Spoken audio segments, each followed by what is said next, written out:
હર હર મહાદેવ મિત્રો, શ્રી મેલડી ભૈરવ સેવા અન્નક્ષેત્ર સેવા કેન્દ્ર દ્વારા જે ગરીબોને ભોજન અર્પણ કરવામાં આવે છે એ આ જગ્યા ઉપર ભગવાન ભોળિયાનાથ શ્રી બિલેશ્વર મહાદેવના સાનિધ્યની અંદર આ જે શ્રી મેલડી ભૈરવ અન્નક્ષેત્ર સેવા કેન્દ્ર ધોળાસન દ્વારા જે ભોજન બનાવી અને ગરીબોને અર્પણ કરવામાં આવે છે, ભગવાન ભોળિયાનાથનો પ્રસાદ અર્પણ કરવામાં આવે છે, એ આ જગ્યાને તમે નિહાળી શકો છો.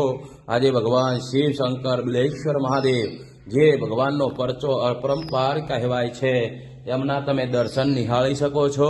તમે અહીંયા આગળ ભગવાન ગણપતિ દાદાના પણ દર્શન નિહાળી શકો છો. આ બાજુની અંદર ભગવાન હનુમાનજી મહારાજના દર્શન પણ નિહાળી શકો છો.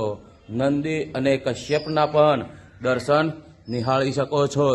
જે અહીંયા આગળ સુંદર્ય એવું શ્રી બિલ્વ પત્રના ઝાડ બતાવેલા છે, જે હજારો અહીંયા આગળ બિલ્લી પત્રના ઝાડ છે એની અંદરથી નામ પડવામાં આવ્યું છે બિલેશ્વર મહાદેવ.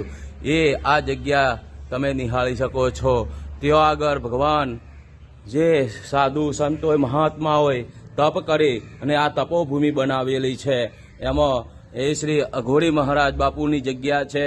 અહીંયા આગળ અઘોરી બાપુએ પણ તપસ્યા કરેલી છે. અહીંયા આગળ મોતીપુરી બાપુએ પણ તપસ્યા કરેલી છે. એટલે આ તપોભૂમિ છે અને તપોભૂમિની અંદર અમે જે કાર્ય કરી રહ્યા છીએ એ શ્રી મેલડી ભૈરવ અન્નક્ષેત્ર, જે અહીંયા આગળ જીવત સમાધિ પણ લીધેલી છે એ પણ તમે નિહાળી શકો છો. તો જે મેલડી ભૈરવ અન્નક્ષેત્ર સેવા કેન્દ્ર ધોળાસન દ્વારા જે કાર્ય કરવામાં આવે છે, અહીંથી પ્રસાદ બનાવવામાં આવે છે, એ તમે જગ્યા નિહાળી શકો છો. સુંદર્ય અને સરસ મજાની જગ્યા પણ રહેલી છે. અહીંયા આગળ અમારે દરેક પ્રકારનું કાર્ય કરવામાં આવે છે. તે ભોજન પ્રસાદ ગરીબોને અર્પણ કરવામાં આવે છે. અહીંયા આગળ જાગૃત ધૂનો પણ બતાવેલો છે. હનુમાનજી મહારાજની મૂર્તિ પણ બિરાજમાન છે. અહીંયા આગળ ભૈરુજી મહારાજની મૂર્તિ પણ બિરાજમાન છે. હર હર મહાદેવ.